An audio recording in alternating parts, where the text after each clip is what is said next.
The silent void of deep space stretched endlessly around the damaged research vessel Celestial Seeker. Inside, Commander Talek moved through the dim emergency lighting, his four-fingered hand trailing along the wall for support. The ship's usual, low hum was gone, replaced by occasional creaks and the hiss of failing systems. Talek was not meant to die here. No one was. The Orion Collective's ships were the pride of the galaxy, advanced, self-repairing, and nearly impossible to disable. Yet here he was, trapped in a crippled vessel millions of miles from the nearest outpost. Log entry 47, day 12 after the incident. Talek spoke clearly, his voice echoing in the empty command center. Main engines remain offline. Backup systems operating at 31% capacity. Life support stable but limited to the command deck and my quarters. He paused, looking out the viewport at the unfamiliar star patterns. His homeworld sun wasn't even visible from here. Still no response to my distress signals, he continued. I've boosted the power to the communication array by shutting down non-essential systems. If anyone is listening, they should be able to hear me now. But Talek knew the truth. The collective had probably received his signal days ago. Their silence wasn't due to technical problems. It was a decision. A soft chime interrupted his thoughts. The ship's computer had finished its latest analysis. Talek moved to the glowing screen and read the report.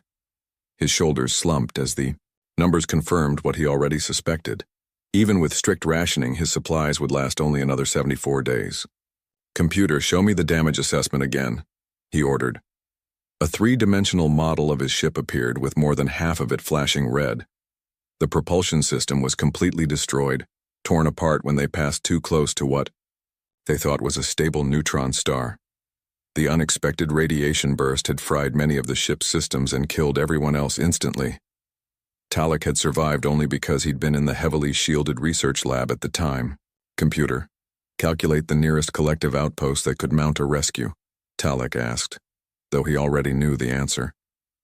The nearest outpost with rescue capabilities is Station 12, approximately 4.3 light-years from current position. The flat voice responded, too far. Much too far. With his hand steady but his heart racing, Talek opened the secured communication channel to Collective Command. This would be his 7th message since the accident. The previous 6 had gone unanswered. This is Commander Talek of Research Vessel Celestial Seeker. Day 12 after critical system failure, requesting immediate extraction. I have valuable research data that must be preserved. Please respond. He ended the transmission and waited. Minutes passed in silence. Then, unexpectedly, the communication panel lit up. Talek rushed to the console, hope surging through him. Computer, play incoming message. The screen flickered and the stern face of High Commander Vex appeared. Talek recognized him as one of the senior members of the Collective Council. This was unusual. Typically, rescue operations were handled by lower-ranking officials. Commander Talek, Vex began, his voice formal and cold. Your situation has been assessed by the Council. Based on your ship's condition, location, and the resources required for extraction, we have determined that a rescue operation falls below our efficiency threshold. Talek felt his body go numb. Your research data, while valuable, does not justify the expenditure of resources necessary to retrieve it or you at this time. The Celestial Seeker and all personnel aboard are hereby classified as a calculated loss. The words hit Talek like physical blows. A calculated loss. The Collective's term for when saving something or someone cost more than its designated value. Your family has been notified of your status and will receive the standard compensation package. Your service to the Collective has been noted in the archives. Vex's expression didn't change as he delivered what amounted to a death sentence. This will be our final communication. May your remaining time be productive. End transmission. The screen went black. Talek stood, frozen before the console. He had always known that the Collective operated on strict cost-benefit analyses. It was how they had built their advanced civilization, by never wasting resources on inefficient endeavors. But he had never thought that principle would be applied to his own life. Computer, he said finally, his voice barely above a whisper. Delete draft rescue request messages. Deleted, the computer confirmed. Would you like to create a new message template? No. There's no point now. Talek moved slowly to the viewport, staring out at the stars that now seemed cold and hostile. The collective had abandoned him. They had decided his life wasn't worth saving. Decades of loyal service, his brilliant research career, all of it, meant nothing when measured against the fuel and resources needed for a deep space rescue. In the days that followed, Talek moved through the ship like a ghost. He carefully rationed his food and water. He shut down more systems to conserve power. And each day he recorded his observations and thoughts, maintaining the scientific discipline that had defined his life. Log entry 53, day 18, he spoke into the recorder. I've begun experimenting with the hydroponics bay. If I can restart even a small portion of it, I might extend my supplies by several weeks. He didn't mention the crushing loneliness or the anger that sometimes overwhelmed him. Such emotional displays were considered primitive in collective culture. Efficiency and logic were what mattered. And logically, the council had made the correct decision. He just never thought he'd be on the wrong side of that logic. On day 23, as Talek was checking the oxygen recyclers, the ship suddenly trembled. Computer, status report, he called out, grabbing onto a wall handle to steady himself. Unknown energy surge detected, the computer responded. Origin, the neutron star remnant. Recommend immediate defensive measures. Talek rushed to the command center. On the screen, he could see the distant star flaring brightly. Another radiation burst was coming, one that might finish what the first had started. With practiced movements, Talek diverted power to the shields. The ship's remaining energy reserves wouldn't be enough to protect the whole vessel, but he might save the command center and his quarters. As the wave of radiation washed over the ship, systems failed one by one. Lights flickered and died. The temperature began to drop as the environmental controls went offline. When it was over, Talek sat in near darkness, the emergency backup power providing only the most basic functions. Computer, damage assessment, he said quietly. Communication array severely damaged. Life support operating at minimum capacity. Estimated remaining operational time, 42 days. Talek nodded slowly. The collective had abandoned him, and now even his slim chance of survival was fading. He was truly alone in the vastness of space, with nothing but a dying ship and the cold stars for company. As he stared out into the darkness, something caught his eye, a faint pulsing light that hadn't been there before. Probably just debris from his ship reflecting the distant starlight. Talek turned away. He had work to do if he wanted to survive even 42 more days. And despite everything, despite the collective's abandonment and the hopelessness of his situation, he found that he still wanted to live. He just didn't know why anymore. 37 days had passed since the collective abandoned Talek. His once pristine uniform hung loose on his frame. The strict rationing had kept him alive, but barely. Each day, the cold of space crept further into the ship as systems failed, one by one. Log entry 78, Talek said, his voice rougher than before.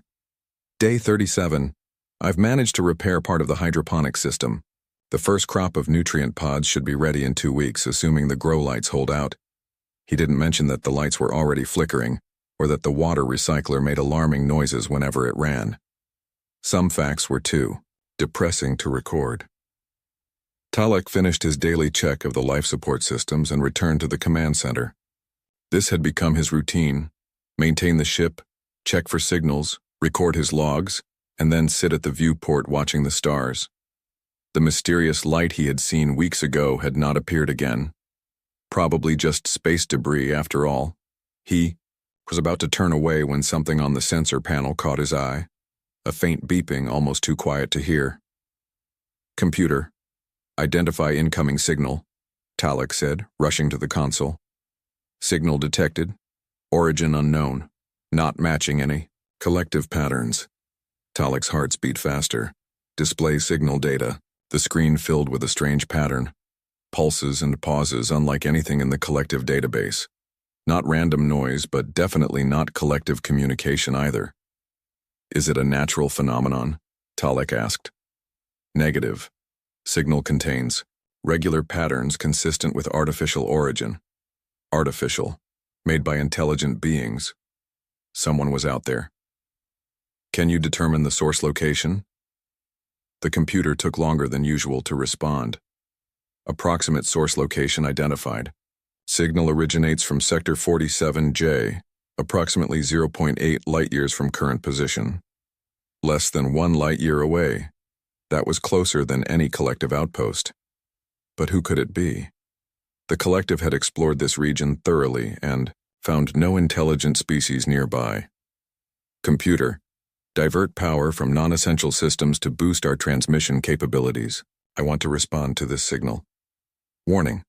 Diverting power will reduce life support efficiency by 17%. Do it anyway, Talek ordered. For the first time in weeks, he felt something other than despair. As the computer rerouted power, Talek quickly composed a response message. He included basic mathematical sequences that any intelligent species should recognize, along with the ship's identification and location data. Transmitting now, the computer announced. Talek waited, hardly daring to breathe. Minutes passed. Then hours. By the time he gave up and went to his sleeping quarters, his earlier excitement had faded. Perhaps the signal had been a glitch, or some strange echo from a distant star. He was halfway through his small daily meal when the alarm sounded. Incoming transmission, the computer announced. Talek dropped his food and ran back to the command center. Display message. The screen filled with unfamiliar symbols.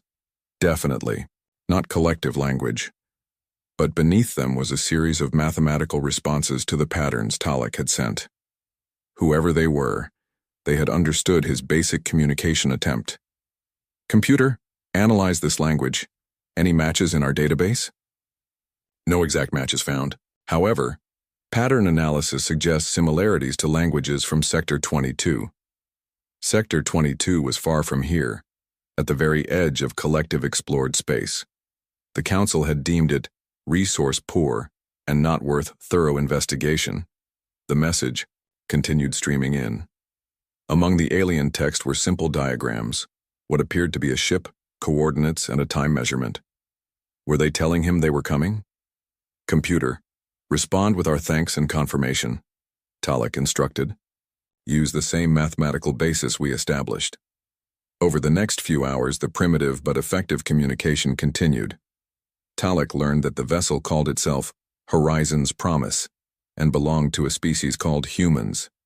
They had detected his ship's energy signature during a routine scan and investigated out of curiosity.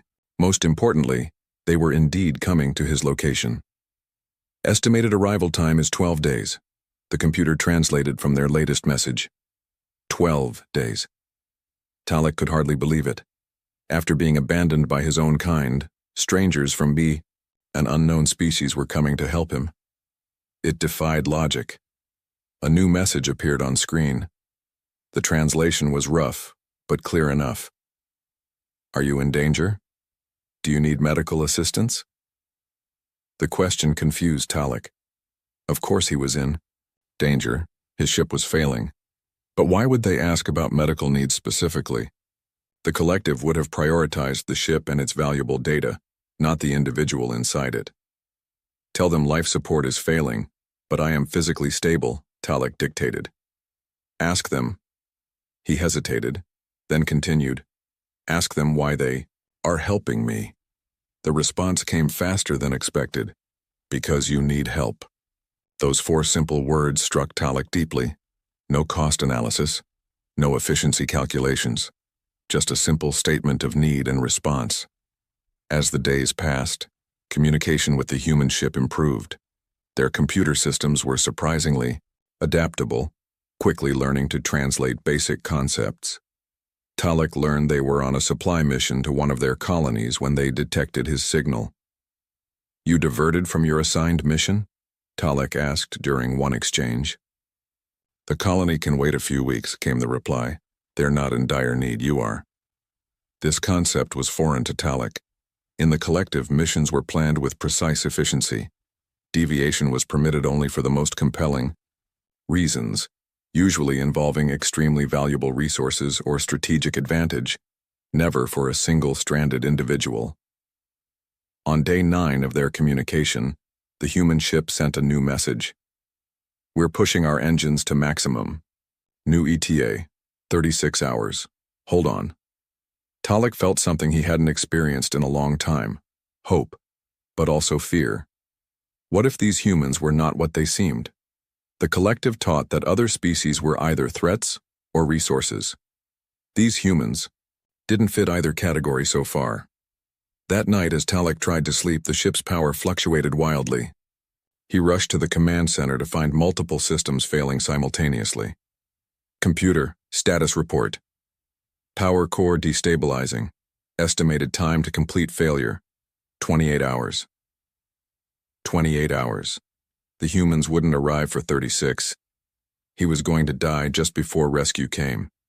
Computer, divert all power to life support and communication, he ordered. Shut down everything else. The lights dimmed further as the computer complied. Talek sent an urgent message to the approaching ship, explaining his situation. Their response was immediate. Increasing speed. New ETA, 26 hours. We're coming for you, Talek. Stay alive. Talek stared at those words on the screen. In his entire career with the collective, no one had ever told him to stay alive, as if his individual existence mattered above all else. As the ship grew colder and the air thinner, Talek moved to the viewport. Somewhere out there, strangers were pushing their engines beyond safe limits, risking their own lives to save his. It made no logical sense by collective standards. Yet as he watched the stars, Talek saw a small point of light growing steadily brighter. Moving too fast to be anything natural. Someone was coming for him. Not for his ship. Not for his data. For him. And for the first time in his life, Talek understood that there might be something more valuable than efficiency. The growing dot of light in the viewport had become a ship. Talek watched with a mixture of hope and disbelief as the human vessel approached his own dying craft. It was smaller than his research ship and strangely shaped, bulky in some areas and thin in others, lacking the sleek efficiency of collective design. Computer, status update. Talek rasped, his voice weak in the thinning air. Life support at critical levels. Oxygen at 17%. Power core shut down in 2 hours, 13 minutes. He had survived longer than expected by moving to the smallest compartment on the ship and sealing it off. But soon even that wouldn't be enough. A new message appeared on his screen. Visual contact established. We see your ship.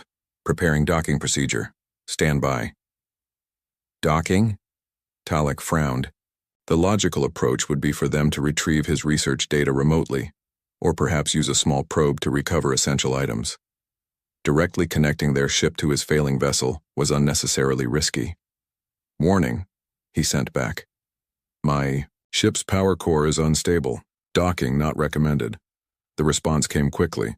We're not leaving you behind. Docking is the only way to get you out safely. Talek stared at the message in confusion.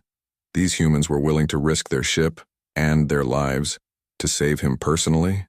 It made no sense. Through the viewport, he watched the human ship maneuver carefully alongside his own. It was clearly not designed for this sort of operation, yet they moved with surprising precision. As they drew closer, Talek could make out details, patches on the hull where repairs had been made, markings in their strange language, and what appeared to be manually operated exterior equipment. Their technology was primitive compared to the collectives, yet here they were while his advanced civilization had abandoned him to die. Initiating docking procedure, the message read. Please move to your airlock if possible. Talek gathered his strength and pushed away from the viewport. The short journey to the airlock felt like crossing an entire planet. Each breath was a struggle in the thin air, and his vision blurred at the edges. But he kept moving. When he reached the airlock, he could hear metallic sounds from the other side. the human ship attempting to connect with his incompatible docking system. Connection failed, came the next message. Your docking mechanism is not responding to our signals. Switching to Plan B. Plan B? Talek wondered what that could be. In the collective, failed operations were simply aborted. Resources were not wasted on unlikely scenarios. A new sound reached him, a rhythmic tapping on the outer hull near the airlock. Were they cutting their way in? That would be extremely dangerous with the unstable power core. Talek's communication device beeped with a new message. We're creating a temporary seal around your airlock with a pressure bubble. Then we'll cut through. Stand back from the door. He moved away just as the tapping sound increased. Minutes later, the airlock's outer door indicators changed from red to green. Someone had overridden the safety protocols from outside. The door slid open with a hiss, revealing not the vacuum of space but a strange transparent tunnel connected to the human ship. Inside this tunnel stood 3 figures in bulky suits. "Hello there," a voice called through a speaker. "I'm Engineer Maria Ortega from the Horizon's Promise. We're here to get you out." Talek stared at the humans, his first sight of this species. They were bipedal, with 2 arms and a head, similar to many galactic species including his own. But their proportions were different, their movements less fluid than collective members. "You should not have docked," Talek said, his translator converting his words. "My power core could fail at any moment." The lead human, Maria, stepped forward. "That's why we're using the pressure bubble instead of a hard dock. If your core goes, we can detach in seconds." She gestured to the tunnel between the ships. It wasn't rigid metal, as Talek had assumed, but some kind of flexible material, reinforced with a framework. "This is not standard rescue equipment," Talek observed. One of the other humans laughed. "Standard? We made this thing yesterday after we figured out your airlock specs wouldn't match ours." "Made it yesterday?" The collective would have spent months designing and testing such equipment before deployment. "Can you walk?" Maria asked. "If not, we can carry you." "I can walk," Talek said, though he wasn't entirely sure this was true. As they helped him into the tunnel, Talek's legs gave way. Without hesitation, the 2 larger humans caught him, supporting his weight between them. "Easy there," one said. "We've got you." The trip through the tunnel was short but difficult. Halfway across, a violent shudder ran through Talek's ship. "Power core entering final destabilization," announced a mechanical voice from their suits. "Estimated failure in 15 minutes. "Move faster," Maria ordered, and the group increased their pace. They had just reached the human ship's airlock when a shrill alarm sounded. "Solar flare detected," the voice announced. "Radiation surge in 30 seconds. Maria's face, visible through her helmet, showed concern but not panic. "Get him inside. Tom, detach the bubble but leave the frame." As the others helped Talek through the airlock, Maria stayed behind, working quickly with tools on the tunnel connection. "What is she doing?" Talek asked weakly. "The radiation will kill her." "She's rigging the frame from your ship as a makeshift radiation shield," the human called Tom explained. "Our regular shields weren't designed for this kind of flare." Maria finished her work and dashed through the airlock just as the countdown reached 5 seconds. The door sealed behind her with a solid thunk. "Brace for impact," she called. The radiation wave hit moments later. The ship shook, lights flickered, but the shields held. Through a small viewport, Talek saw his own ship in the distance, now dark and lifeless. Everything he had worked for, all his research, gone. In the collective, such a loss would be considered catastrophic. Yet these humans were smiling, patting each other on the backs, celebrating. "Welcome aboard the Horizon's Promise," said a new voice. Talek turned to see another human approaching. This one wore no suit, just a simple uniform with some kind of insignia. "I'm Captain Jack Reynolds," the human said, extending a hand in what Talek recognized from their cultural database as a greeting gesture. "Sorry about the rough pickup." "I am Commander Talek of the Collective," he replied, awkwardly attempting to mimic the hand gesture. "I do not understand why you came for First, Captain Reynolds looked confused. What's to understand? You were in trouble. We received your distress signal. But the resources you expended, the risk to your crew, your ship. Talek struggled to find the words. The cost-benefit analysis could not possibly justify this rescue. The humans exchanged glances. Cost-benefit? Maria repeated, removing her helmet. We don't leave people to die in space. It doesn't matter what species you are. It's what anyone would do, Tom added. But it wasn't what anyone would do. The collective certainly hadn't. They had calculated his value and found it insufficient to warrant rescue. You need medical attention, Captain Reynolds said, noticing Talek's weakness. Dr. Wilson is waiting in the medical bay. Can you walk or should we get a stretcher? I can walk, Talek said again with more determination this time. These humans had risked everything to save him. The least he could do was walk to their medical bay. As they led him through their ship, Talek observed everything with growing amazement. The vessel was far less advanced than collective ships, yet ingeniously designed. Spaces served multiple purposes. Equipment showed signs of repairs and modifications. Nothing was wasted, but neither was efficiency the only consideration. Most surprising were the crew members they passed. Each one stopped to greet him, some smiling, others nodding respectfully. They seemed genuinely pleased that the rescue had succeeded. In the collective, he would have been processed, debriefed, and reassigned. Here he was being welcomed. Captain, Talek said as they reached the medical bay.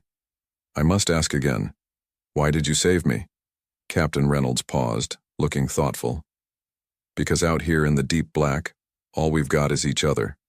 Doesn't matter what planet you're from or what you look like, you needed help. We could provide it, simple as that. Simple. But to Talek, it was the most complex idea he had ever encountered. The medical bay of the Horizon's promise was small but clean.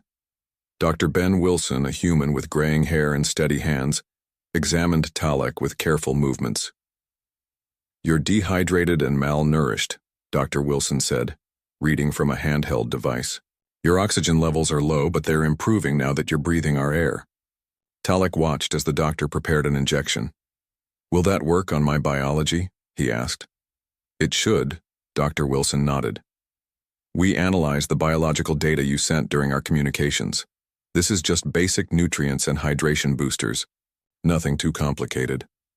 The doctor's confidence surprised Talek. In the collective, doctors would never treat a new species without months of study and testing. You're taking a risk, Talek observed. Dr. Wilson smiled.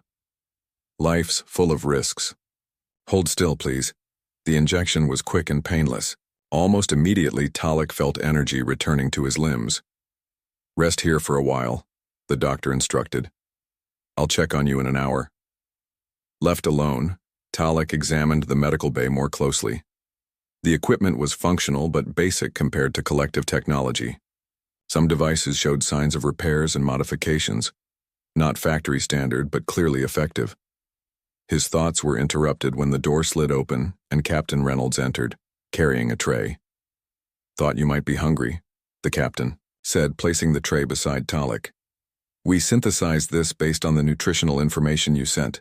It might not taste like home cooking, but it should keep you going. Talek looked at the simple meal, a bowl of what appeared to be protein cubes in a clear broth. Thank you, he said, the phrase still feeling strange on his tongue. The collective didn't emphasize gratitude. Efficient service was simply expected. Talek ate. Captain Reynolds pulled up a chair. So, the captain began. Dr. Wilson says you'll make a full recovery. That's good news. Talek nodded, savoring the surprisingly pleasant taste of the food. You have my gratitude, he said formally. When we reach a collective outpost, I will ensure your ship receives proper compensation for the rescue. Captain Reynolds looked puzzled. We don't need compensation. That's not why we did it. Then I don't understand, Talek admitted. The supply run you mentioned, was it not important? Just routine supplies to New Mars Colony, Reynolds said with a shrug. Nothing urgent. We told our commanders it was critical so they wouldn't ask too many questions about the detour. Talek nearly choked on his food. You lied to your superiors? The captain looked uncomfortable. Not lied exactly, just emphasized the importance of the supply run. Some of our higher-ups might have questioned diverting for a rescue so far off our normal routes. So your species also makes efficiency calculations, Talek said, feeling oddly relieved. Some do, Reynolds acknowledged. Bureaucracy exists everywhere. But out here, ship captains have discretion. And no captain I know would leave someone stranded if they could help. This concept of discretion was foreign to Talek. In the collective, all decisions followed standardized protocols. Individual judgment was considered unreliable. May I ask about your people? Reynolds said, changing the subject. This collective. We haven't encountered your kind before. Over the next hour, Talek explained the basics of collective society, their focus on efficiency, their technological advancements, their expansion across multiple star systems.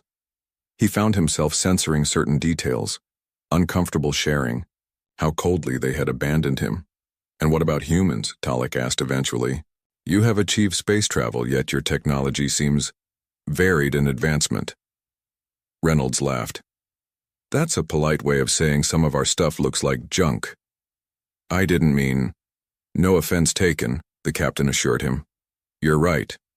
Human technology is a patchwork. We excel in some areas, lag behind in others. We're good at adapting, making do with what we have. Like your pressure bubble, Talek remembered. Exactly. Not pretty, but it worked. Their conversation was interrupted by an alarm. Reynolds tensed, then relaxed as he checked his communications device. Nothing serious, he explained. Engine 3 is running hot again. Maria will handle it. As if summoned by her name, Engineer Maria entered the medical bay. Captain, she nodded, then turned to Talek. How are you feeling? Improved, Talek said. I understand I have you to thank for the rescue. Maria waved dismissively. Team effort. But I came to ask if you'd be willing to look at something. We've been trying to repair our long-range scanner since that solar flare, but the circuitry is fried. Tom thought maybe you might have some insights, given your advanced technology. Talek hesitated. Sharing collective technology with other species was strictly forbidden. But then again, the collective had left him for dead. He owed these humans his life. I would be happy to assist, he said. An hour later, Talek stood in the engine room of the Horizon's Promise, surrounded by curious human engineers. Using parts salvaged from his personal devices, he demonstrated how to create a more efficient scanner circuit. This design uses quantum entanglement to maintain signal coherence, he explained. It should improve your range by approximately 300%. The humans watched with fascination as he worked. They asked intelligent questions, quickly grasping concepts that had taken collective scientists generations to develop. Amazing, Tom said when Talek finished. This changes everything. It's just a basic application of quantum principles, Talek said modestly. Maria laughed. Basic for you, maybe. For us, it's revolutionary. As the engineers eagerly implemented his design, Talek felt an unfamiliar emotion, pride mixed with happiness. In the collective, technological improvements were expected, not celebrated. Here, his small contribution was treated as a gift. Later that evening, Captain Reynolds invited Talek to join the crew in what they called the mess hall. Despite the uninviting name, it was a pleasant space where the crew gathered to eat and socialize. Talek sat at a table with the captain, Maria, and several other crew members. They shared stories of space exploration, trading tales of strange phenomena and narrow escapes. The humans laughed often and spoke with animated gestures. So there we were, Tom was saying, stuck in the asteroid belt with one engine and no navigation, and Maria here decides our best option is to bounce off an asteroid to change course. The table erupted in laughter. Even Talek found himself making the soft clicking sound that was his species' equivalent. Did it work? He asked. Define work, Maria said with a grin.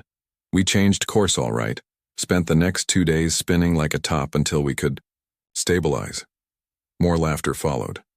Talek was struck by how the humans could find humor in what must have been a dangerous situation.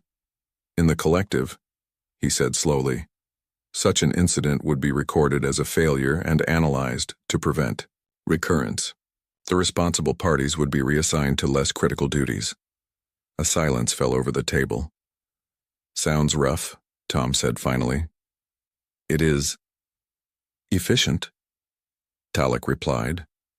But the word no longer carried the same certainty it once had.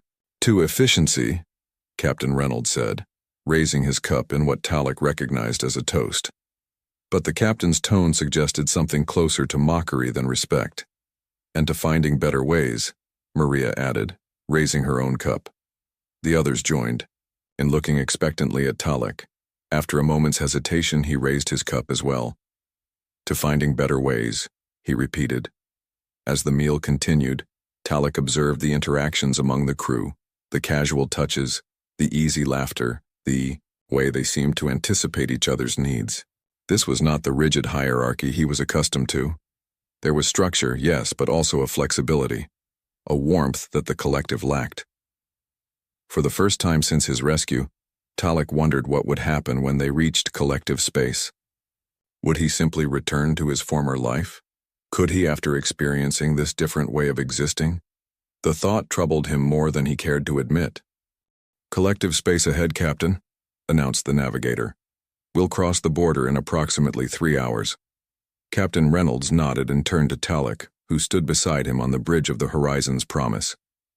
Almost home for you.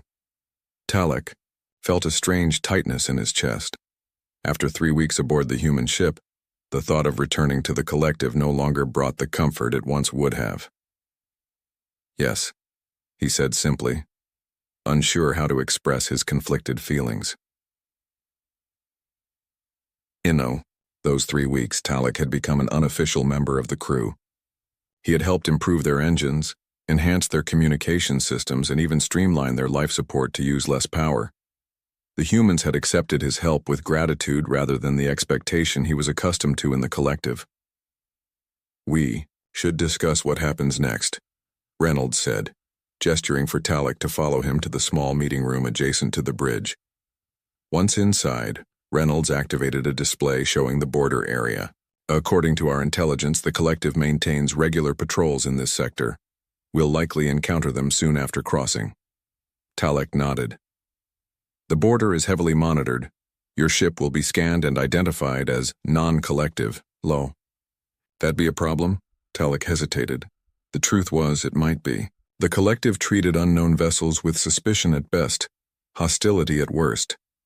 But he didn't want to alarm the humans. They will be cautious, he said carefully. I will explain that you rescued me.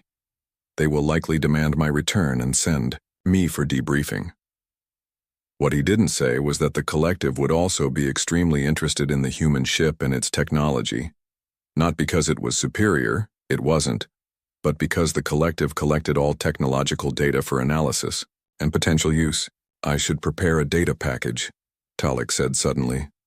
Information about the collective, their protocols, language basics. It will help your interactions go more smoothly. Reynolds looked at him curiously.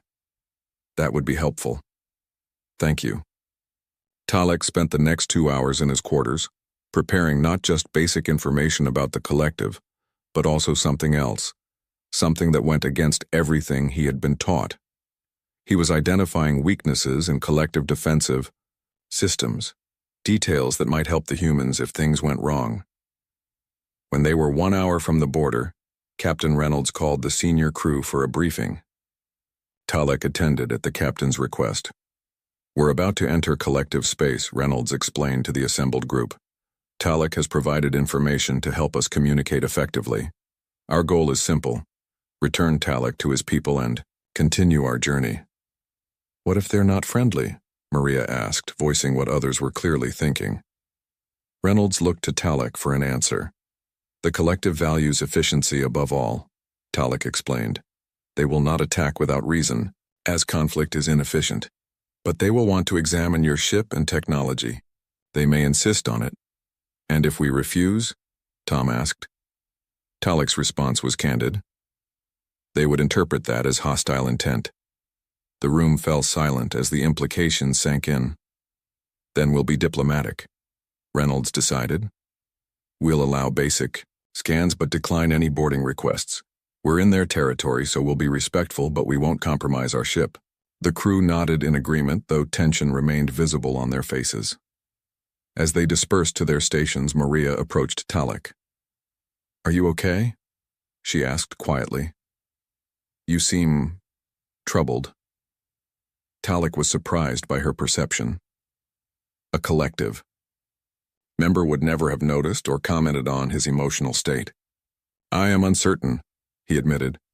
"The collective declared me a loss. My return will disrupt their efficiency calculations." Maria smiled slightly. "Good. Maybe they could use some disruption." Before Talek could respond, the alert system activated. "Captain, to the bridge," came the navigator's voice. "Collective vessels approaching." When they reached the bridge, the view screen showed 3 sleek ships moving rapidly toward them. Talek recognized them immediately. Enforcement vessels, designed to intercept and neutralize threats. "They're scanning us," Tom reported from his station. Reynolds straightened his uniform. "Open communications." The view screen shifted to show a stern-faced collective officer. Talek recognized the insignia. High Commander Vex, the same official who had declared him a loss. "Unidentified vessel," Vex stated coldly. "You have entered collective space without authorization. Prepare to be boarded for inspection." Reynolds remained calm. "Greetings, High Commander. I'm Captain Jack Reynolds of the Earth vessel Horizon's Promise. We're here to return Commander Talek to the collective after rescuing him from his damaged ship." Vex's expression shifted subtly at the mention of Talek's name. Commander Talek was declared lost. His recovery was deemed inefficient. "Nevertheless, we found him and rescued him," Reynolds replied. "He's alive and well." "Bring Talek into view," Vex demanded. Talek stepped forward, standing beside Reynolds. "Hi, Commander," he acknowledged formally. "Collective space ahead, Captain," announced the navigator. "We'll cross the border in approximately 3 hours." Captain Reynolds nodded and turned to Talek, who stood beside him on the bridge of the Horizon's Promise. "Almost home for you." Talek felt a strange tightness in his chest. After 3 weeks aboard the human ship, the thought of returning to the collective no longer brought the comfort it once would have. "Yes," he said simply, unsure how to express his conflicted feelings. In those 3 weeks, Talek had become an unofficial member of the crew. He had helped improve their engines, enhance their communication systems, and even streamline their life support to use less power. The humans had accepted his help with gratitude rather than the expectation he was accustomed to in the collective. "We should discuss what happens next," Reynolds said, gesturing for Talek to follow him to the small meeting room adjacent to the bridge. Once inside, Reynolds activated a display showing the border area. "According to our intelligence, the collective maintains regular patrols in this sector. We'll likely encounter them soon after crossing." Talek nodded. "The border is heavily monitored. Your ship will be scanned and identified as non-collective, low." "That'd be a problem?" Talek hesitated. The truth was, it might be. The collective treated unknown vessels with suspicion at best, hostility at worst. But he didn't want to alarm the humans. "They will be cautious," he said carefully. "I will explain that you rescued me. They will likely demand my return and send me for debriefing." What he didn't say was that the collective would also be extremely interested in the human ship and its technology. Not because it was superior, it wasn't, but because the collective collected all technological data for analysis and potential use. "I should prepare a data package," Talek said suddenly. "Information about the collective, their protocols, language basics. It will help your interactions go more smoothly." Reynolds looked at him curiously. "That would be helpful." "Thank you." Talek spent the next 2 hours in his quarters, preparing not just basic information about the collective, but also something else, something that went against everything he had been taught. He was identifying weaknesses in collective defensive systems, details that might help the humans if things went wrong. When they were 1 hour from the border, Captain Reynolds called the senior crew for a briefing. Talek attended at the captain's request. "We're about to enter collective space," Reynolds explained to the assembled group. "Talek has provided information to help us communicate effectively. Our goal is simple: return Talek to his people and continue our journey." "What if they're not friendly?" Maria asked, voicing what others were clearly thinking. Reynolds looked to Talek for an answer. "The collective values efficiency above all," Talek explained. "They will not attack without reason, as conflict is inefficient. But they will want to examine your ship and technology. They may insist on it." "And if we refuse?" Tom asked. Talek's response was candid. "They would interpret that as hostile intent." The room fell silent as the implications sank in. "Then we'll be diplomatic," Reynolds decided. "We'll allow basic scans but decline any boarding requests. We're in their territory, so we'll be respectful, but we won't compromise our ship." The crew nodded in agreement, though tension remained visible on their faces. As they dispersed to their stations, Maria approached Talek. "Are you okay?" she asked quietly. "You seem troubled." Talek was surprised by her perception. A collective member would never have noticed or commented on his emotional state. "I am uncertain," he admitted. "The collective declared me a loss. My return will disrupt their efficiency calculations." Maria smiled slightly. "Good. Maybe they could use some disruption." Before Talek could respond, the alert system activated. "Captain, to the bridge," came the navigator's voice. "Collective vessels approaching." When they reached the bridge, the view screen showed 3 sleek ships moving rapidly toward them. Talek recognized them immediately. Enforcement vessels, designed to intercept and neutralize threats. "They're scanning us," Tom reported from his station. Reynolds straightened his uniform. "Open communications." The view screen shifted to show a stern-faced collective officer. Talek recognized the insignia. High Commander Vex, the same official who had declared him a loss. "Unidentified vessel," Vex stated coldly. "You have entered collective space without authorization. Prepare to be boarded for inspection." Reynolds remained calm. "Greetings, High Commander. I'm Captain Jack Reynolds of the Earth vessel Horizon's Promise. We're here to return Commander Talek to the collective after rescuing him from his damaged ship." Vex's expression shifted subtly at the mention of Talek's name. Commander Talek was declared lost. His recovery was deemed inefficient. "Nevertheless, we found him and rescued him," Reynolds replied. "He's alive and well." "Bring Talek into view," Vex demanded. Talek stepped forward, standing beside Reynolds. "Hi, Commander," he acknowledged formally. Vex's eyes narrowed. "You will return to the collective immediately for debriefing. The human vessel will submit to full inspection and technology assessment." "We're happy to return Commander Talek if that is his wish," Reynolds said diplomatically. "But we must decline the inspection. We're on a time-sensitive mission." "This is not a request," Vex responded. "This is a directive." Talek saw the enforcement vessels moving into position around the Horizon's Promise. They were preparing to force compliance. "Captain," Talek said quietly, "they will not accept refusal." Reynolds glanced at him. "Options?" Talek hesitated only, briefly before making his decision. "Their shield configurations are vulnerable to a specific energy pulse." He quickly explained the technical details. "That would disable them?" Reynolds asked. "Temporarily," Talek confirmed. "Long enough to depart." Reynolds looked surprised. "You'd help us against your own people?" "They abandoned me," Talek said simply. "You did not." Reynolds turned back to the screen. "High Commander, we respectfully maintain our position. We will return Commander Talek, but we cannot submit to inspection."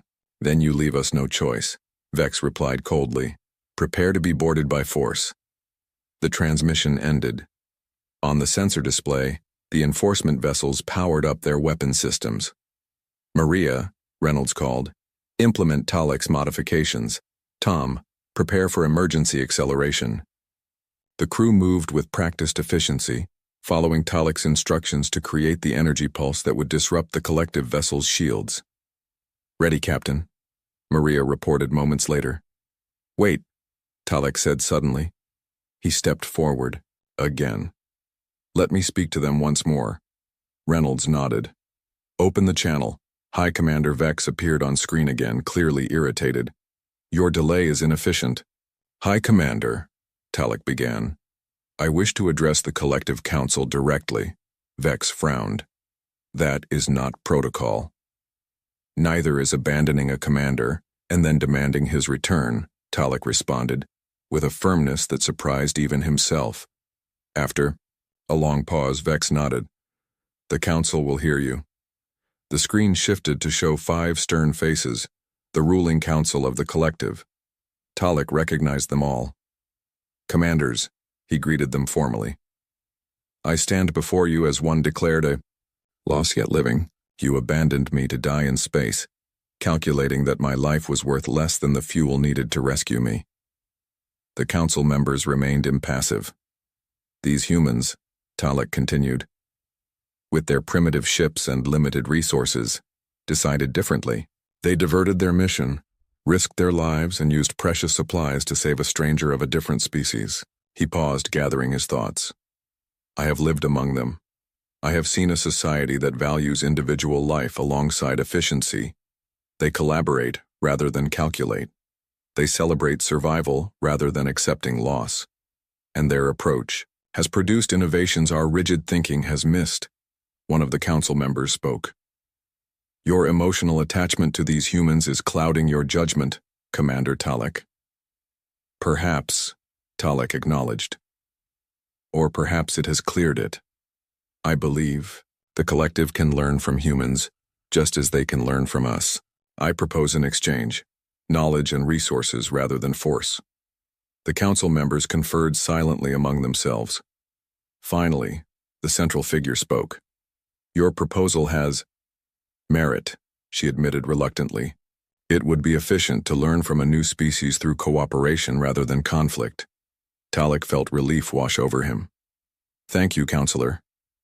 However," she continued, "you must return to complete your debriefing." Talik looked at Captain Reynolds, then back at the council. "I will return," he said, "but as an ambassador to humans, not as a failure to be processed. And I request that the Horizon's promise be granted safe passage through collective space." More silent conferring followed. Finally, the council gave their answer. "Agreed. An escort will be provided." When the transmission ended, the bridge of the Horizon's promise erupted in relieved chatter. The enforcement vessels had powered down their weapons and moved to escort positions. "Well done," Reynolds said, clapping Talik on the shoulder. A human gesture of approval he had come to appreciate. "I must still return," Talik reminded him. Reynolds nodded. "I know, but not as a prisoner, as an ambassador." "It will not be easy," Talik admitted. "The Collective resists change. So do humans sometimes," Reynolds said with a smile. "But we learn. And it sounds like your people might be ready to learn too." As the Horizon's promise moved deeper into collective space under escort, Talik stood at the viewport watching the stars of his home territory. He had been abandoned in deep space, left for dead by his own kind. A human ship had responded, saving not just his life but his perspective. Whatever came next, Talik knew one thing with certainty. Efficiency wasn't everything. Sometimes the most valuable things couldn't be calculated at all. Jack Miller stood at the viewing port of the Galactic Council headquarters, looking out at the swirling nebula that served as a backdrop to the massive space station. 50 years had passed since humanity joined the Council, and in that time, Earth had contributed more technological innovations than many species who had been members for centuries. Yet something felt off lately. The Council members had been less forthcoming, meetings more secretive.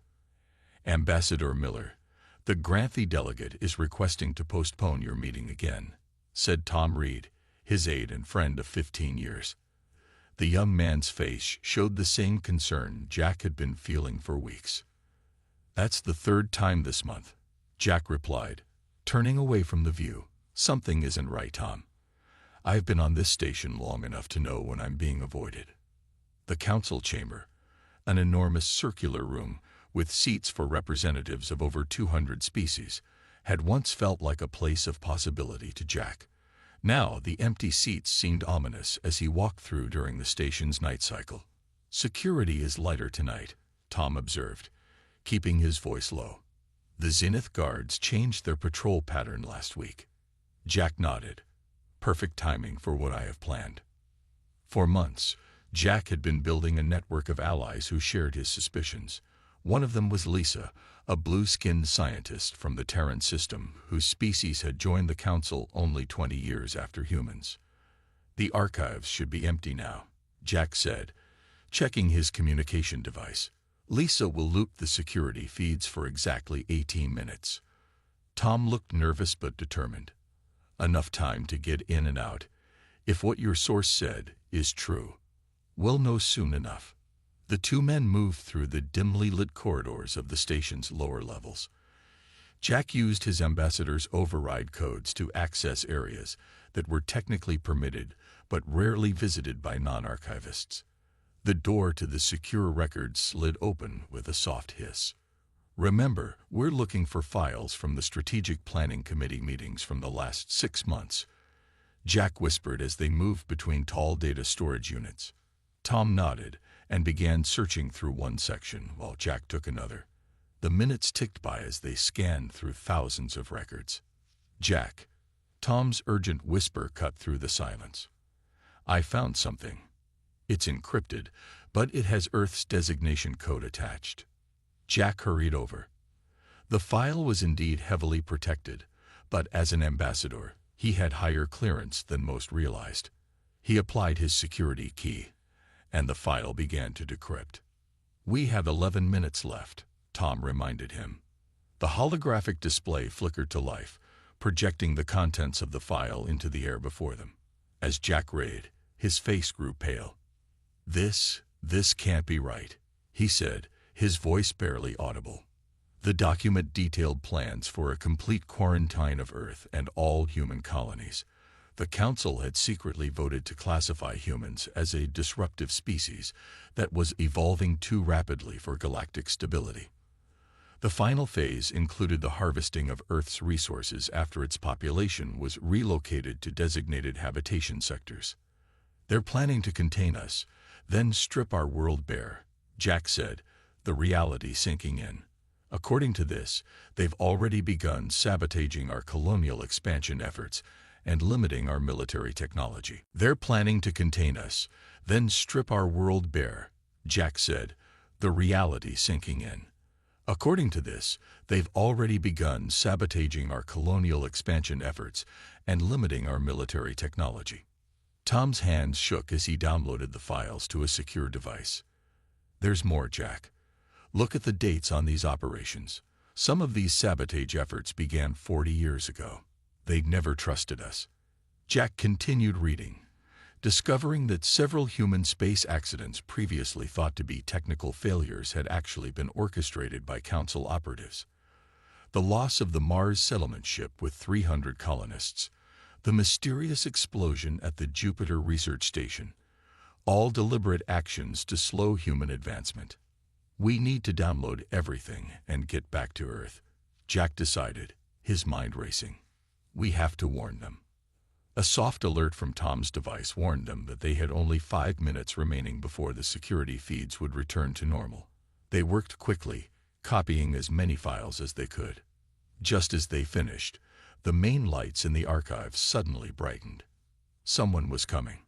"Hide," Jack hissed, pulling Tom behind a large data column. The door slid open, and 2 Zenith guards entered, their crystalline armor catching the light. Behind them walked Counselor Drex, one of the 7 High Counselors who led the Galactic Council. The system flagged an access to the restricted files, one guard reported.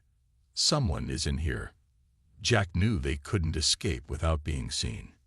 He touched his communication device, sending an emergency signal to Lisa.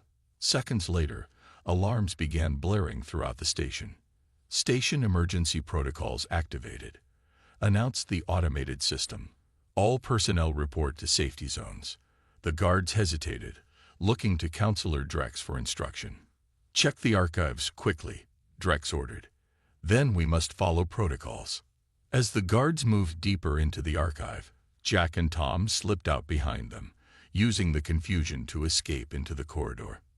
They ran, moving with the flow of other species heading toward their designated safety areas. We need to get to Lisa's lab, Jack said between breaths. She has a ship prepared. When they arrived at the laboratory section, Lisa was waiting for them, her blue skin pale with worry. Did you find what you were looking for? Jack nodded grimly. Worse than we imagined. They've been planning our destruction from the beginning. Lisa didn't look surprised. Many younger species have faced similar treatment. My own world only escaped resource harvesting because our sun became unstable, making long-term operations impossible. She led them through her lab to a hidden docking port where a small but fast ship waited. It wasn't marked with council symbols, which meant it could slip away without immediate tracking. This will get you to the jump point, Lisa explained. From there, you can reach Earth in 3 days. Tom loaded their equipment while Jack turned to Lisa. Come with us. When the council discovers what we've taken, they'll suspect everyone. Lisa shook her head. I have others to warn. Not all council species agree with this plan. Some will stand with humans if they know the truth. Alarms continued to sound as the false emergency Lisa had triggered kept the station in confusion. It wouldn't last much longer. Thank you, Jack said, grasping her hand in the traditional human gesture of gratitude. Humans helped my people when our colonies faced starvation 5 years ago, she replied. We remember our friends. She pressed a data crystal into his hand. Take this. It contains names of potential allies among the council species. Jack and Tom boarded the ship as Lisa prepared the docking bay for their departure. If we make it back to Earth with this information, what happens next? Tom asked as they strapped in. Jack's expression hardened as he initiated the launch sequence. Then humanity shows the Galactic Council exactly why they were right to fear us. Not because we're violent, but because we don't take betrayal lightly. The small ship detached from the station and accelerated away, carrying with it the evidence of a deception 50 years in the making, and the spark that would soon ignite humanity's response to the Council's betrayal. The small ship carrying Ambassador Jack Miller and his aide Tom Reed emerged from the jump point near Earth's moon. After 3 days of tense travel, the familiar blue sphere of their home planet filled the view screen. Home, Tom said, relief evident in his voice. I wasn't sure we'd make it. Jack nodded grimly. That council patrol near the Orion jump point almost had us. They're already looking for the data we took. Earth Space Command detected their approach immediately. 6 defensive ships surrounded them before they could even establish communication. Unidentified vessel. This is Earth Defense Force. Identify yourself and state your purpose, came the stern voice over the comm. This is Ambassador Jack Miller, Diplomatic Code Alpha 7 Delta 9. I need to speak with the Earth Government Council immediately. Priority 1. There was a pause. Then, Ambassador Miller, you're 2 weeks early from your scheduled return. Please stand by for verification. After a tense minute, the defense ships adjusted their formation. Ambassador, you're cleared for landing at Washington Spaceport. An escort is being provided. Jack looked at Tom. They sense something's wrong. That's no standard greeting party down there. The landing was swift and efficient. As they descended the ramp, Jack saw General Kate Roberts waiting with a security team. Her presence confirmed his suspicions. Earth's military leadership was already concerned. Ambassador, she greeted him with a stiff nod. We received your emergency signal. The council is assembled and waiting. Thank you, General. Jack handed her the secure data device. This needs to be analyzed immediately. Within an hour, Jack and Tom sat in the Earth Government headquarters, facing the 12 leaders who represented humanity's unified government. Admiral Wilson, the head of Earth's military forces, stood near a large display screen. Ambassador Miller, began President Chen, her expression grave. "Please explain what was so urgent that you abandoned your post without authorization." Jack took a deep breath. "Madam President, members of the Council, I discovered evidence that the Galactic Council has been planning to betray humanity since our admission 50 years ago." He gestured to Tom, who activated the files they had stolen. The room fell silent as images and documents appeared on the main screen. These files confirm that the Council classified Earth as a disruptive species decades ago. They've been sabotaging our colonial efforts, limiting our military advancement, and preparing for what they call resource reclamation of Earth itself. President Chen's face hardened as she read the translated documents. "Are you certain these are authentic?" Admiral Wilson stepped forward. "Madam President, our intelligence division has completed initial verification. These documents match known Council formats and encryption methods, and—" He paused, his expression darkening. "They align with several incidents we've been investigating for years." The Admiral activated his own display, showing a star map with dozens of marked locations. Each of these points represents a colonial mission failure or accident in the past 40 years. We always suspected some weren't accidents, but couldn't prove interference. Jack watched as the reality sank in with Earth's leaders. The betrayal was enormous. 50 years of false friendship, while the Council planned humanity's downfall. Dr. Gray, Earth's leading genotechnologist, spoke next. "Ambassador Miller, did you find any indication of when they plan to implement the final phase of this operation?" "According to the documents, they're still in the preparation stage," Jack replied. "But there are references to an optimal window opening within 2 Earth years." The room erupted in urgent discussions until President Chen raised her hand for silence.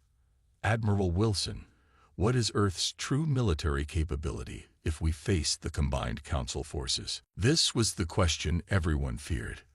The Council included over 200 species, many with technologies thousands of years more advanced than Earth's. At least officially. Admiral Wilson's expression changed slightly. "Madam President, with your permission, I believe it's time to activate Protocol Omega." Several Council members looked confused, but President Chen nodded immediately. "Authorized. Security level maximum." The room's systems hummed as advanced security protocols engaged. Even the air seemed to change as sound-dampening fields activated. "What is Protocol Omega?" asked Jack, looking around in confusion. Admiral Wilson's posture straightened. "Ambassador, what I'm about to share has been kept secret from everyone outside this room, including our Galactic Council allies." The display changed to show military installations and ships unlike anything Jack had seen in Earth's official fleet. 50 years ago, when we joined the Council, Earth's military leadership made a decision. We would share some technologies and appear to integrate fully with galactic society, but we would always maintain separate, hidden development programs. Dr. Gray stepped forward. "We reverse-engineered every piece of technology the Council shared, then pushed it further. We have research outposts in dimensional pockets undetectable to Council sensors, manufacturing facilities inside rogue planets, test sites in parallel probability spaces." Jack stared in disbelief. "You're saying we've been deceiving the Council while they were deceiving us?" "Call it insurance," Admiral Wilson replied. "Humanity has always understood that in the wider galaxy, we might one day stand alone." The display showed what appeared to be normal civilian ships transforming, revealing hidden weapon systems and defensive capabilities. "Every colony ship we've sent out in the past 30 years has been equipped with dormant military technology," the Admiral continued. "Every mining operation has secondary manufacturing capabilities. We have a fleet 3 times the size of what the Council believes exists." President Chen addressed the room. "The question now is, how do we respond? Do we strike first, knowing what they planned for us?" Admiral Wilson shook his head. "No, Madam President. A preemptive strike would confirm their worst fears about humanity and turn neutral species against us. I propose we issue a warning." "A warning?" One Council member scoffed. Against the entire Galactic Council. Yes, Admiral Wilson said firmly. We demonstrate our true capabilities in a way that cannot be ignored, present our evidence of their betrayal to all Council species simultaneously, and give them a choice. Leave humanity in peace or face the consequences. Jack thought about Lisa and the data crystal she had given him. There are species within the Council who might stand with us if they knew the truth. Not all approve of the plans against Earth. Tom, who had been quiet until now, spoke up. The Council believes humans are unpredictable and dangerous because we evolve quickly. Perhaps it's time to show them just how right they are. President Chen considered all she had heard, then straightened in her chair. Admiral Wilson, how quickly can we mobilize our true fleet? 72 hours to full combat readiness, Madam President. Dr. Gray, can you prepare a transmission package with evidence of the Council's betrayal that can be sent to every species simultaneously? Dr. Gray nodded.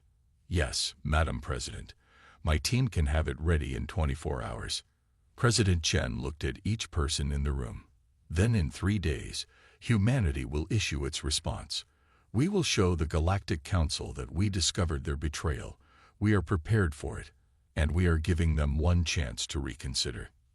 Jack felt a strange mixture of dread and pride as he watched Earth's leaders unite in purpose. Ambassador Miller, President Chen said finally, you will deliver our message personally. It's time for the Council to learn that humans don't take betrayal lightly. And we certainly don't face it unprepared. The Grand Council chamber buzzed with confused voices. Representatives from over 200 species had been summoned for an emergency session, yet no one knew who had called it.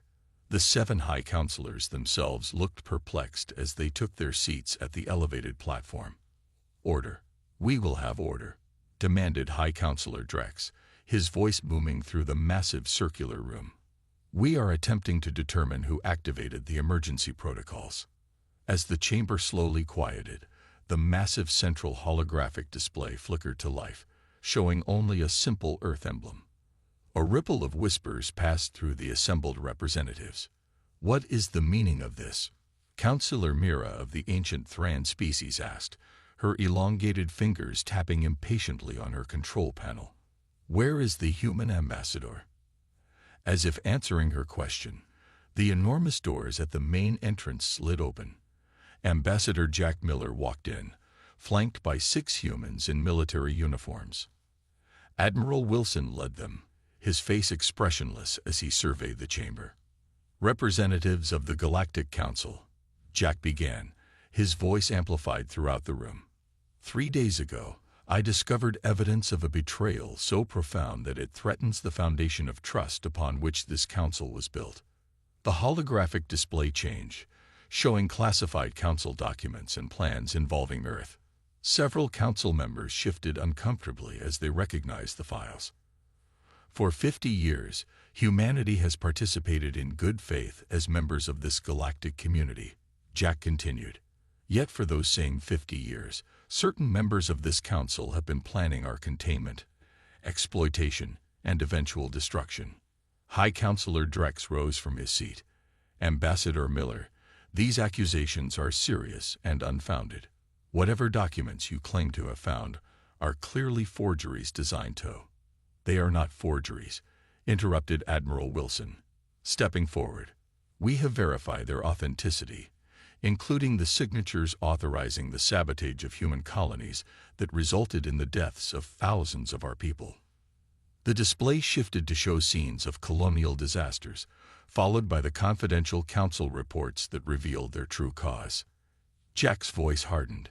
We have transmitted these documents to every member species of the council, not just to your representatives here, but directly to your homeworlds and colonies. Your citizens are viewing this evidence as we speak. Chaos erupted in the chamber as representatives frantically checked their communication devices, confirming Jack's claim. The humans had somehow bypassed all security protocols to broadcast directly to hundreds of worlds simultaneously. This is an outrage, shouted one representative. A violation of Council sovereignty. High Counselor Nexus of the Elder Vitri species had remained silent until now. Unlike the others, his ancient eyes showed not anger but deep concern. "How did you manage such a transmission?" he asked quietly, yet his voice carried through the chamber. "Our security systems should have prevented it." Admiral Wilson allowed a small smile. "That brings us to the second part of our message today." The main doors opened again, and screens throughout the chamber showed the space outside the council station. A collective gasp rose as representatives saw what appeared in the viewport. A human fleet had emerged from jump points surrounding the council homeworld. Not the small defensive force the council believed Earth possessed, but hundreds of advanced warships unlike any they had previously revealed. "Impossible," whispered Counselor Mira. "Our intelligence indicated the humans have only 47 warships." "Your intelligence was wrong," replied Jack simply. "Just as you were wrong to believe we would not discover your betrayal. Just as you were wrong to think we would not prepare for it." The central display now showed technical specifications of the human fleet, advanced shielding systems, weapons based on dimensional phase technology, and artificial intelligence integration far beyond what the Council believed humans possessed. "You see before you only 1/10 of Earth's true military capability," Admiral Wilson stated. "We could have struck without warning, as you planned to do to us. Instead, we choose to issue a final warning." Jack stepped forward again. "Humanity officially withdraws from the Galactic Council, effective immediately. We demand all Council forces withdraw from human space within 7 days. Any Council vessel found within our territories after that time will be considered hostile and dealt with accordingly." The elder Counselor Nexus rose slowly from his seat, his ancient form trembling slightly, not with fear, but with the weight of memory. "I have lived through 17 galactic cycles," he said, his voice carrying the weight of eons. "I have seen species rise and fall. I have witnessed the birth and death of civilizations, and I recognize what stands before us today." The chamber fell silent as all eyes turned to the elder. "Once, 100,000 years ago, we encountered another species that evolved as quickly as humans. They, too, hid their true capabilities. They, too, prepared for betrayal." His ancient eyes fixed on Admiral Wilson. "We underestimated them, as we have underestimated you." "What happened to them?" asked a young representative from the back of the chamber. "They destroyed themselves through their own aggression," Nexus answered. "The question now is whether humans will follow the same path." Admiral Wilson met the ancient being's gaze. "That is entirely up to you. Humanity does not seek war. We seek only to exist without the threat of extinction hanging over us." The display changed again, showing a star map with clear boundaries marking human territory. It was far larger than what the Council had previously recognized, including systems the humans had secretly colonized. "These are our terms," Jack announced. "Respect our boundaries. End all sabotage operations against human interests. Acknowledge our sovereignty. Do these things, and peace is possible." Several of the younger Council species representatives were already in heated discussions. Some were openly supportive of the human position, particularly those who had faced similar treatment from the dominant Council powers. "And if we refuse these demands?" asked High Counselor Drex, his voice tight with controlled rage. In answer, one of the human ships demonstrated a previously unknown technology. It created what appeared to be a small, controlled dimensional rift beside an uninhabited moon, causing a section of the celestial body to simply vanish into another reality. The demonstration sent shockwaves through the Council chamber. "That technology is forbidden," shouted a representative from the back. "By your laws, not ours," replied Admiral Wilson calmly. "We no longer recognize Council authority. We are giving you a choice that we ourselves never received, the opportunity to avoid conflict." Jack looked around the chamber one last time. His eyes found Lisa among her species delegation. She gave him a nearly imperceptible nod. "You have 7 days to respond," Jack concluded. "Choose wisely." As the human delegation turned to leave, the elder Counselor Nexus spoke once more.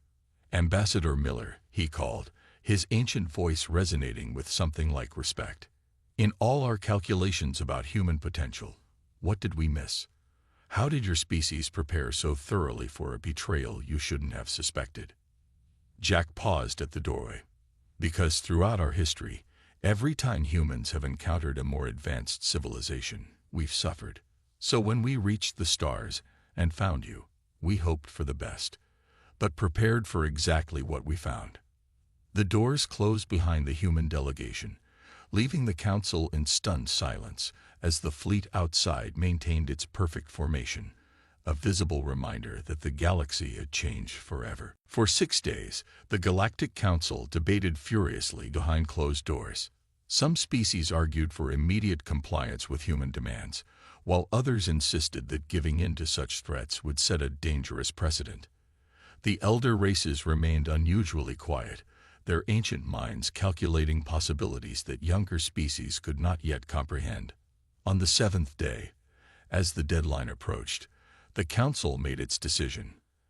Admiral Wilson stood on the bridge of the Earth flagship Defiance, reviewing defense system reports when the communication officer called out, "Admiral, we're detecting multiple jump signatures at the edge of the Proxima Centauri system." Wilson's expression remained calm. "Show me." The main display activated, revealing a massive Council armada emerging from jump points near Earth's closest colony. Over 300 warships from 24 species formed attack formations. "They've made their choice," Wilson said quietly. He opened a channel to Earth Command. "Madam President, the Council has launched a preemptive strike against Proxima Colony. Request permission to activate Defense Protocol Theta." President Chen's voice came through clearly. "Permission granted, Admiral. Show them exactly what they're dealing with." Wilson nodded to his communications officer. "Send the signal to all ships and colonies. Theta Protocol is now active." Throughout human space, hidden defense systems awakened. On seemingly ordinary colony worlds, massive sections of landscape slid away to reveal weapons platforms. Mining stations transformed into battle stations. Civilian ships reconfigured into their true military forms. At Proxima Centauri, the colony's governor, Mark Davis, received the alert and immediately activated their planetary defense grid, technology that the Council had no idea existed.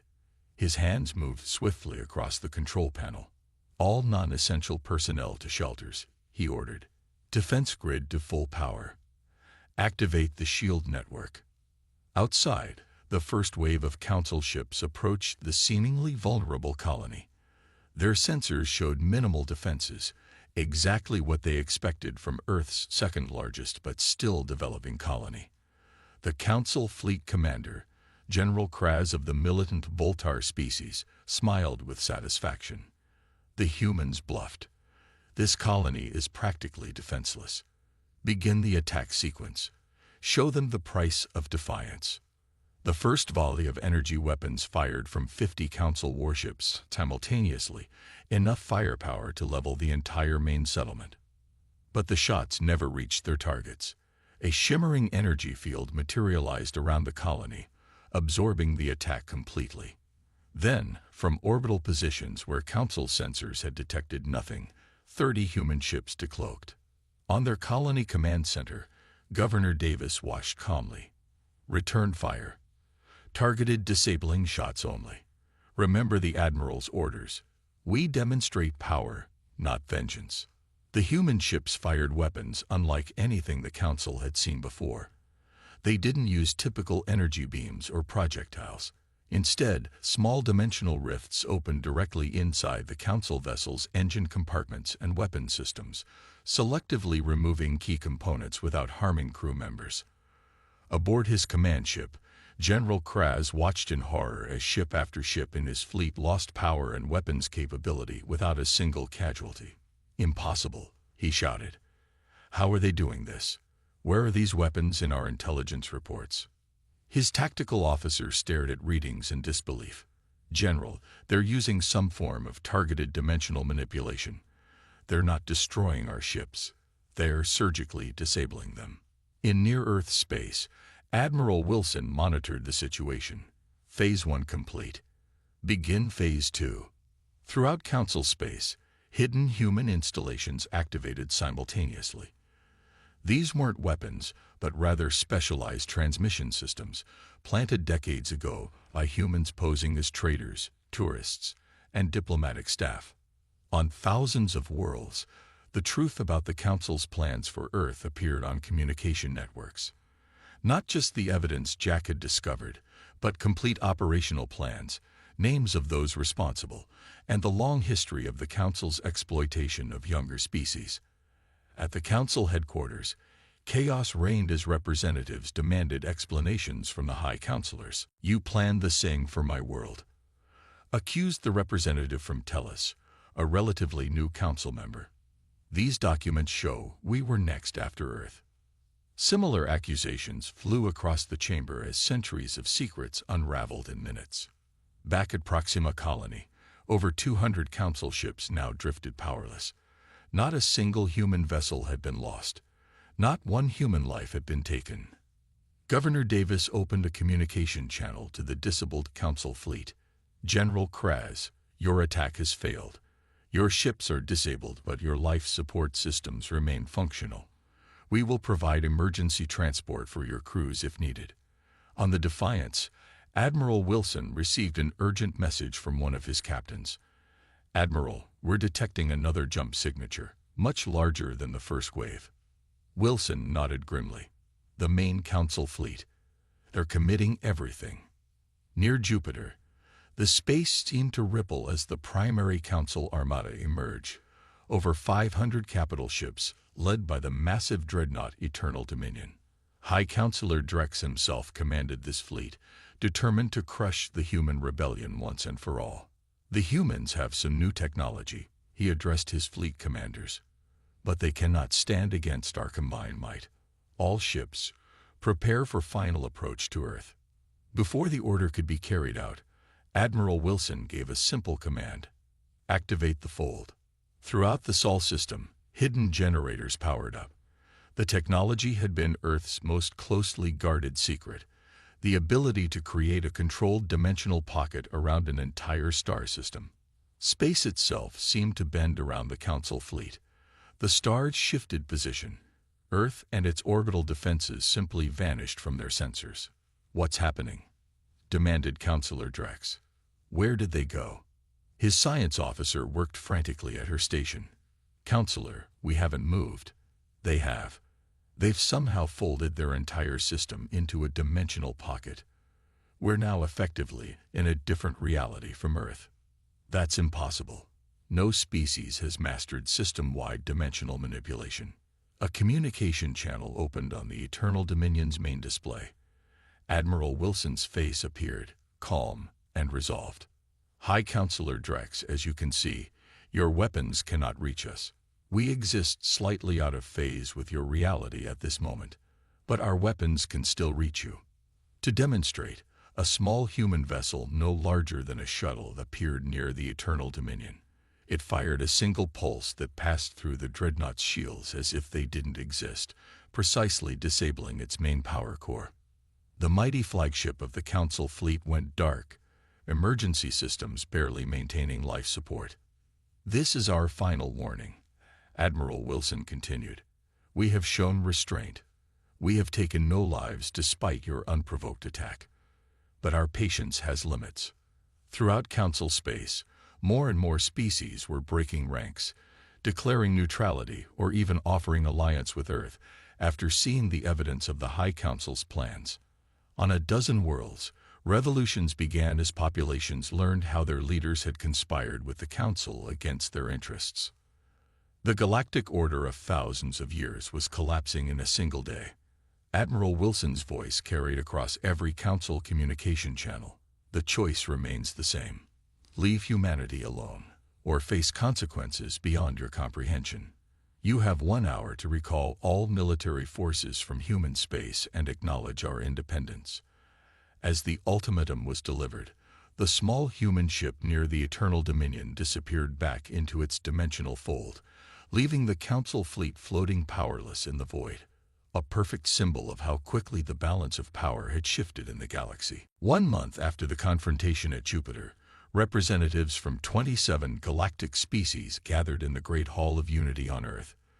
The massive dome structure had been built in just 3 weeks using human dimensional folding technology, a deliberate demonstration of capabilities that were now being openly shared with allies. Jack Miller stood at the entrance, watching as the delegates arrived. Each species had broken from the Galactic Council to join what was being called the Stellar Cooperative. Some had done so out of fear after witnessing human power, others from genuine belief in a better system, and many because the evidence of the Council's planned betrayals against their own worlds had left them no choice.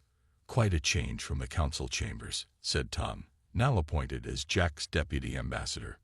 Jack nodded. "The difference is that everyone here chose to come. No one was coerced." That wasn't entirely true. The human demonstration of power had certainly influenced decisions, but Earth had been careful to extend genuine friendship along with that show of strength. Inside the hall, Admiral Wilson was speaking with Lisa, whose species had been among the first to formally align with Earth. "The Thran delegation has finally arrived," Lisa informed him. "That makes all invited parties present." "And the Council?" Wilson asked. "Fractured beyond repair," Lisa replied. After the evidence was released, over half their member species either declared independence or demanded reform. The High Counselors have all resigned or been removed. The elder races have withdrawn to their core systems. Wilson nodded, satisfied but not triumphant. "We never wanted to destroy them. Just to ensure our own survival." President Chen entered the hall, and all conversations quieted. She took her position at the central podium, surveying the gathered representatives. "Friends, allies, and fellow survivors of Council manipulation," she began. "1 month ago, humanity stood alone against a threat centuries in the making. Today, we stand together to build something better." The display behind her activated, showing a new map of the galaxy with territories clearly marked in different colors. The old Council believed in hierarchy and control. They classified species as mature or developing, using that classification to justify exploitation. Our cooperative recognizes the unique contributions of all members, regardless of technological development. Dr. Gray stepped forward, activating a holographic display showing technical schematics. "As a sign of our commitment to this principle, Earth is sharing key technologies with all cooperative members. Defensive systems first, to ensure each world's security, followed by medical, environmental, and transportation advances." Jack watched the delegates' reactions. There was still caution, still some fear of these humans who had humbled the mighty Council without firing a killing shot. But there was also hope, something many species hadn't felt in centuries under the Council's rule. At the back of the hall, a door opened quietly. Elder Counselor Nexus entered, his ancient form moving slowly down the center aisle. The room fell silent as all eyes turned to this unexpected visitor. President Chen showed no surprise. "Elder Nexus, you honor us with your presence." The ancient being inclined his head slightly. "I come not as a Council representative, but as an observer. What happens here will shape the galaxy for millennia to come." He moved to a viewing area, his deep eyes studying the proceedings with the perspective of one who had seen civilizations rise and fall dozens of times. The meeting continued for hours as the framework for the new cooperative took shape. Unlike the hierarchical council, this organization would operate on principles of transparency, mutual defense, and technological sharing.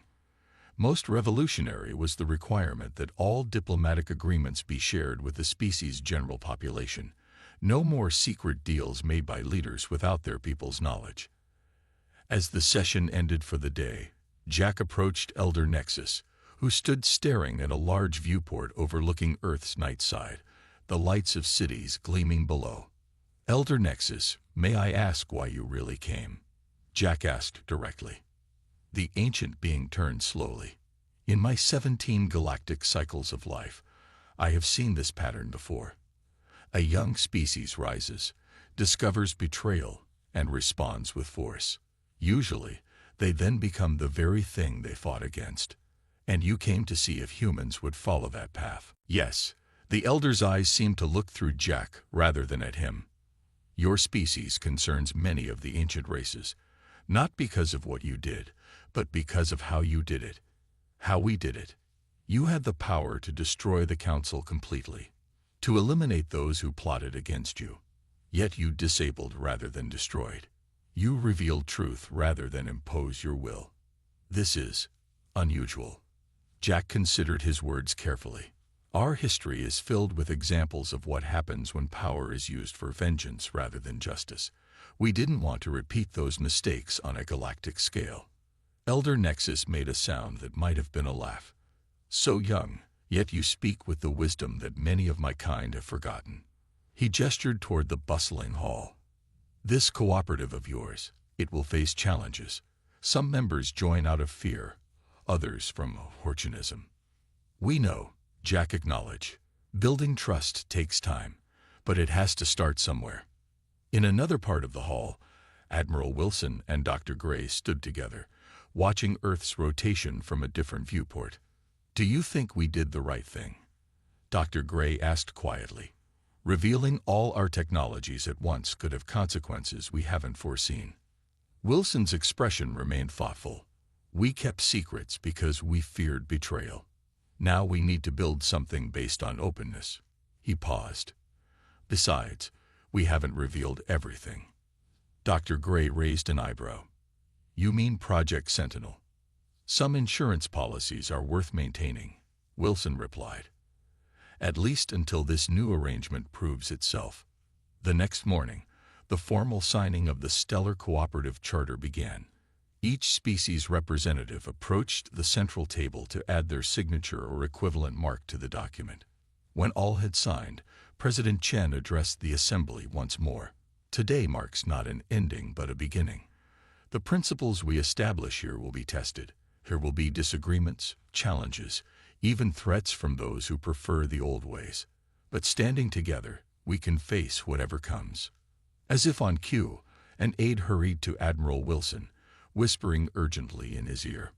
Wilson's expression darkened as he moved to join President Chen. Madam President, we've detected multiple ships approaching from the direction of former Council space. They're not responding to communications. The room tensed as the information spread quickly among the delegates. Was this to be the first test of the new alliance? President Chen remained calm. What species? Unknown, Wilson replied. The configuration doesn't match any in our database. Elder Nexus stepped forward, his ancient eyes suddenly alert. They have come sooner than expected. You know who they are? Jack asked. They exist beyond the Council's chartered space. We encountered them once, millennia ago, and established a non-interference pact. The Elder's voice carried a rare note of concern. They monitor the galaxy for shifts in power. Your confrontation with the Council would have drawn their attention. President Chen addressed the now anxious delegates. It seems our cooperative faces its first challenge sooner than expected. But unlike the old Council, we will face it together with honesty and unity. Jack looked around the room at the diverse species who had, just a month ago, been part of a system planning humanity's downfall. Now they stood as allies, brought together by human determination and restraint. This is the true test, Tom said quietly beside him. Not whether we could defeat the Council, but whether we can build something better in its place. As the delegates moved to emergency sessions to address the approaching unknown ships, Jack found himself standing next to Elder Nexus once more. You were right to warn your people as you did, the ancient being said unexpectedly. And they were right to prepare rather than trust blindly. He turned his ancient eyes to Jack. Perhaps humans truly are different. The coming days will tell. Jack nodded, watching as human and alien representatives worked together with newfound purpose. Whatever comes next, we face it as equals. The galaxy had changed forever, not through destruction, but through humanity's final warning and the new beginning it had created.